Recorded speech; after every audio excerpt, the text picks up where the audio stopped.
Hey, Fertility Godmother family. Welcome to Tea with the Fertility Godmother. Come grab your tea and come join me as we talk about diet.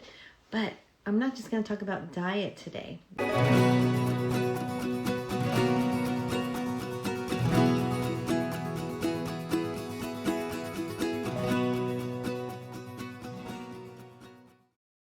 So fertility food, it can be a little complicated because you'll see as you're doing research, there's so much information out there. So of course I have what I found works best for me and the clients that I worked with, which is what I put in the guide. But one thing I want to talk to you about is about eating, the actual act of eating, right? I mean, I know who would have thought about this discussion, but it's really important to, when you're eating, to kind of pause for just a moment before you eat. Maybe take a deep breath before you eat. Do I have anybody who just kind of like does stress eating? Did anybody give me a thumbs up if you do stress eating, or type in the word stress? Or does anybody just kind of shovel their food in, eats really fast and like moves on to the next, and all of a sudden you're like, did I just eat all that? Like what happened? Right? So it's so important to know to take a pause before you eat, because when you're stressed and you're eating, it doesn't allow your body to digest the food, and you need the food. Hopefully you're choosing nourishing foods for the most part, but you need to be able to slow down so that your body can digest the food that it's eating. So it's called mindful eating. I know we talk about mindfulness a lot, and I love to talk about diet. It's so important to have mindful, being the present moment.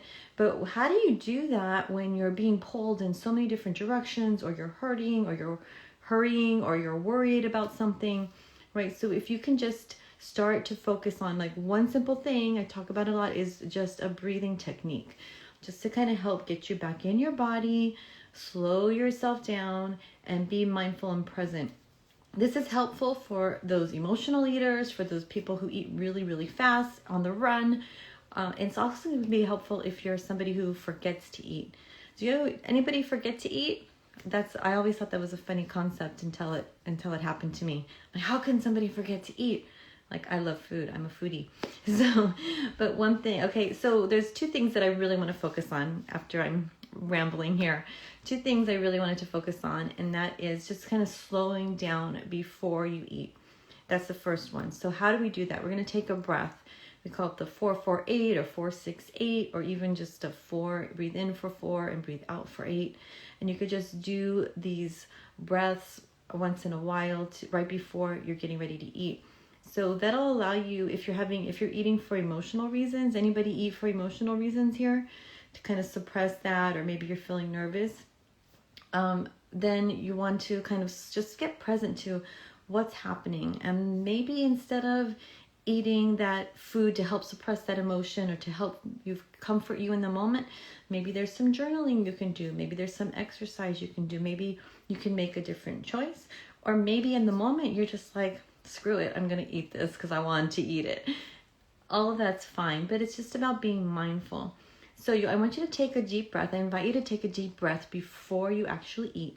And the other thing I think is really important that we don't know, maybe you do, is that we should chew our food at least 40 times. Did you know that? Especially when you're eating proteins and fats. So some things you're going to eat, it's just going to dissolve pretty quickly.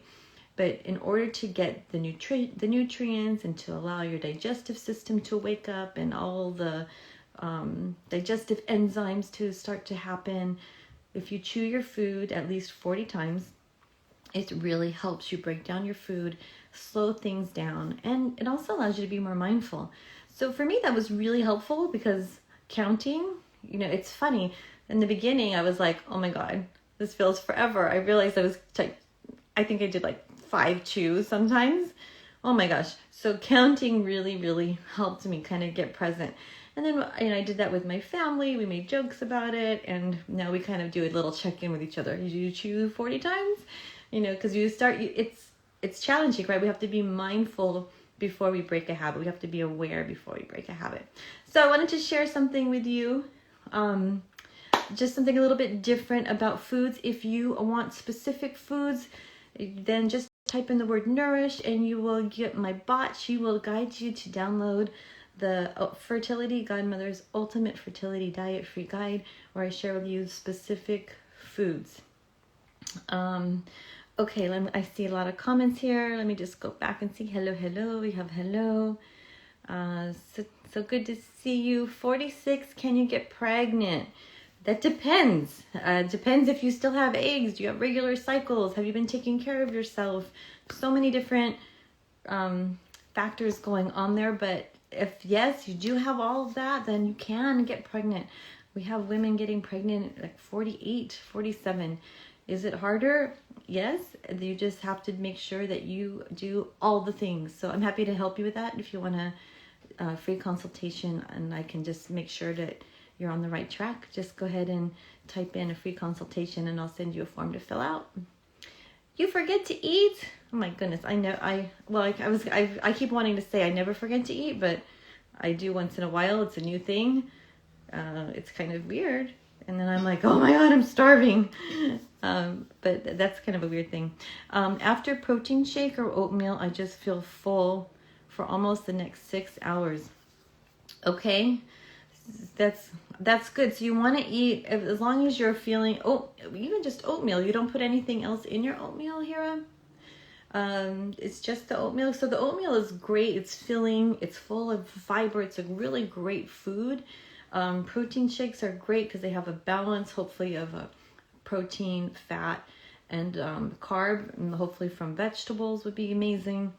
So for 6 hours is a long time. Maybe that's an area where we can work on improving your digestive system. And maybe around 4 hours seems to be good. So true.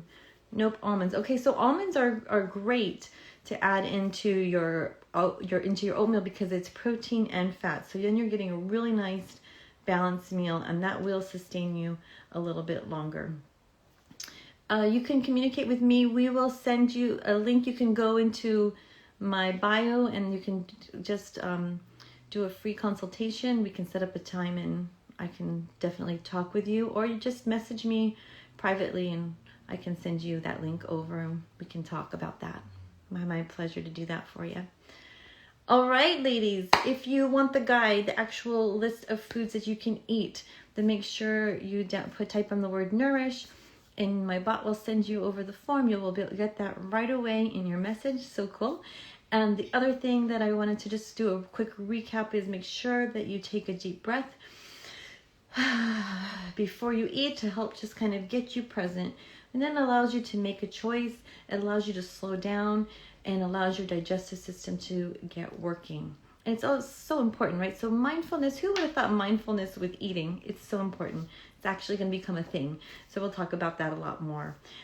The other thing is make sure you chew your food at least 40 times. So start counting. That'll help slow you down right there. Kind of become aware of your eating habits as well, since you have that specific action to take. I'm sending you tons of love, wishing you a happy, healthy pregnancy, and I'll see you next week on Here with Tea with the Fertility Godmother. Mwah. Bye.